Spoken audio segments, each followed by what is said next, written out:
couple weeks ago, I asked you guys what you wanted to see more of, and somebody left the cutest comment that they wanted to see more of my antiques and heirlooms and mementos that remind me of my grandma's, and I thought it was the cutest thing. So I'm making this video for you. First, I have to share with you a little bit about a tradition that I do every single year. There's a story to go with this. My great-grandma, her name was Lucy Lanier, lived just north of the Mesa, Arizona temple in this little teeny pink ranch house that they moved into in like the 40s. They had a main home in Colorado on their farm, but because Colorado's like freezing cold in the wintertime and there's so much snow, during the off season when they weren't farming, they came out and lived in Mesa where it was nice and sunny. And I think that my youngest great uncle went to school out here. My grandma Lucy was born in 1903. I was born in 1974. So do the math on that. I can't actually do the math. What's 1974 minus 1903? Okay, Kevin says that's 71 years. My great-grandma was 71 when I was born. She would pass away when I was in high school, but when I was a little girl growing up, I remember going to my great-grandma's house there in Mesa, Arizona, and her whole entire yard was full of all of these citrus trees. She had oranges, tangerines, lemons, and out front, she had this giant grapefruit tree. When my great-grandma passed away, to just connect with her, I drove to the people's house that bought the house. And by then, like, I was an adult. And I just asked when the grapefruit were ripe if I could pick a couple of grapefruits off the tree. So I have done this every year, except for a couple of years when I haven't lived in Arizona or I've been in the hospital or whatever. And so every year when the grapefruit gets ripe, I just knock on the door. I actually know the people who've owned the house for like the past 15 years. I'm not going to tell you their name or anything, but they just know that I'm going to come pick the fruit off of my grandma's grapefruit tree. And it's just a way for me to keep like my great grandma alive. Like she planted this tree and I actually just finished juicing it for breakfast here. And one of them, and she's been gone since the 1990s, but she's still giving her great granddaughter grapefruit in the months of January and February when the fruit are ripe. And it gets even better. So this year, I took my grandbaby, Michael, who just turned 3, and we went and picked the fruit. And this tree is looking so old right now. I don't know how much longer it's going to last, but Michael I lifted him up and he got to pick some of the fruit, and we came home and I sliced open a grapefruit. So Michael was eating the fruit of his great-great-grandmother's tree. Okay, there's item number 1. And while we're in the kitchen here, I can't retell this, but when my grandma was moving into a care home, I helped her sort through her cupboards, and I just took like everything. So this was my great-grandma's, angel food cake thing. And this was my grandma. I can't reach the one I want. This ridiculous aluminum baking sheet that is so worn out. It's probably causing cancer. I don't even know. For as long as I can remember, my grandma would always make French bread on this baking sheet. Sunday dinner, when we'd have the pot roast and mashed potatoes and whatever, this was always the little pan that she stuck in the oven. So I still have it. In my cupboard, a lot of my canning jars are my grandma's canning jars. Back in the day when she would do peach slices and home canned green beans and pickles. When you come into the dining room here, you get like all of the things. This was in my grandmother's kitchen when I was a girl growing up in Scottsdale, Arizona. And it had actually belonged to her mother, my great-grandma Lucy. And I remember always sitting on her counter. As my grandma was moving into the care home, she gave this to me, and I brought it home and put it on my counter.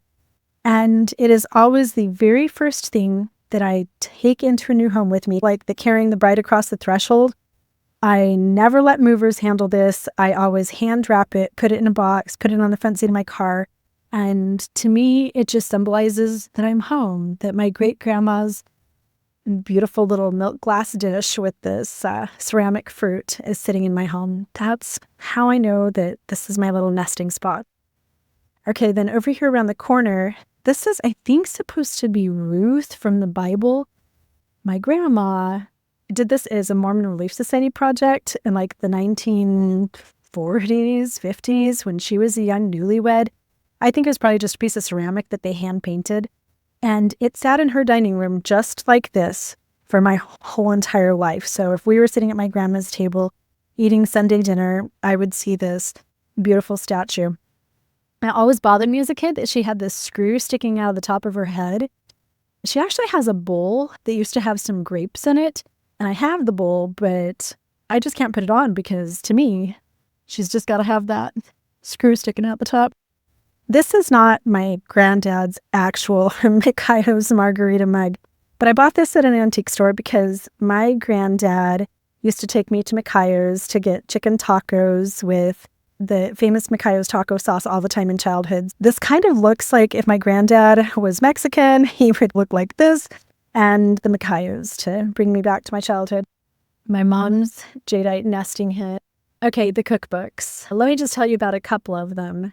My kiddo's great-grandma, who is obviously my grandmother-in-law, way back, just a couple years after I got married in 1999, she knew that I loved this Taste of Home magazine, so she bought me this cookbook. My grandma bought me this Betty Crocker Red Cookbook as a newlywed for a wedding present. You can definitely tell which pages I pleased a lot. What is this? Pancakes. When I got married, I really didn't know how to cook, and I attribute this with teaching me culinary skills. This and Julia Child and Jacques Pepin on PBS on Saturday mornings. Speaking of, here's the Julia Child cookbook that my mom bought for me as a newlywed.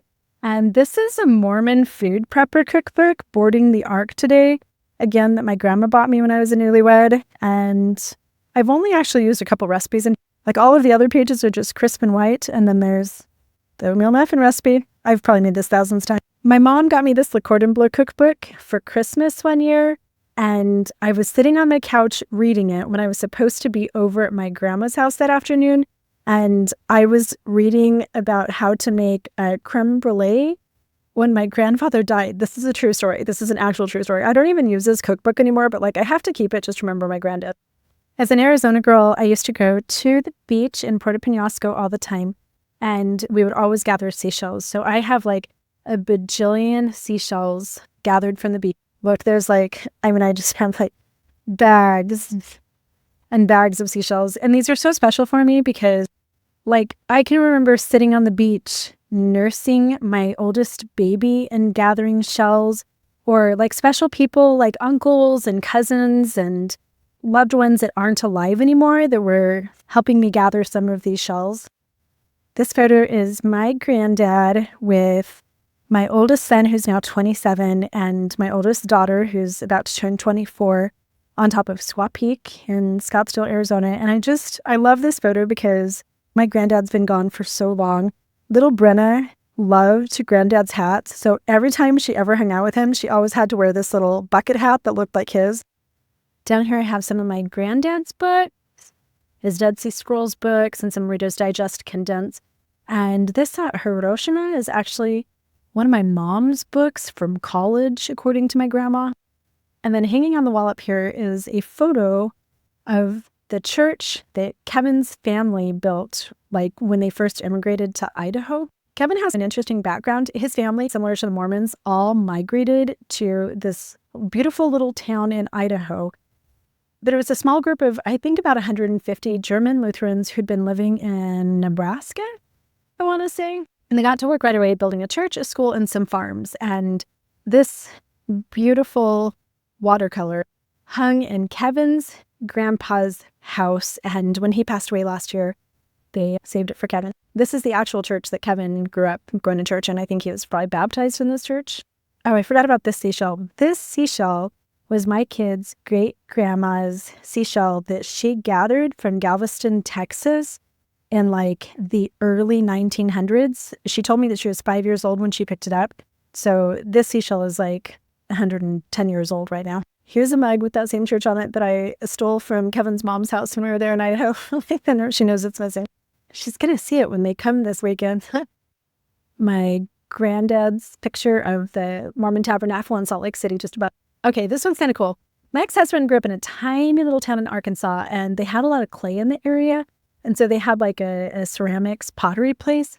And this big plank they would use to carry the pots to and from the kiln. So two men would have this board in between them on their shoulders, and they'd stack the pots up on top. So I grabbed this old board from great grandpa's house and turned it into our coat hook here. And someday I'm going to give this to one of the kids. Grandpa's old board. I mean, this thing's got to be, I don't even know how old. 120 years old. My picture of Chloe on my dry erase board because now she's not living at home anymore. This is one of my favorite things. My dad gave me this Hans Christian Andersen fairy tales book when I was super young. And I totally loved it. But one of the reasons why I loved it was that it has a naked little mermaid in here.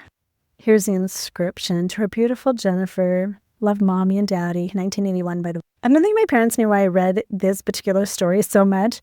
But who makes a children's book with a fully naked mermaid in it? I can't even show you guys because I think it's like not allowed.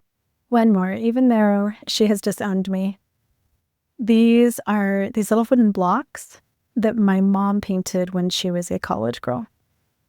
They are so, does that say 1960s or does that say 1960s? And there's a million other things, but that's a good start. To me, it's just really important to keep those loved ones and people that were such a huge part of my life that are no longer here alive in any way that I can. And being surrounded by all my grandma things, all my grandpa things, it helps do that. How do you remember the people that you love that are no longer with us? Tell me in the comments. Thanks for watching.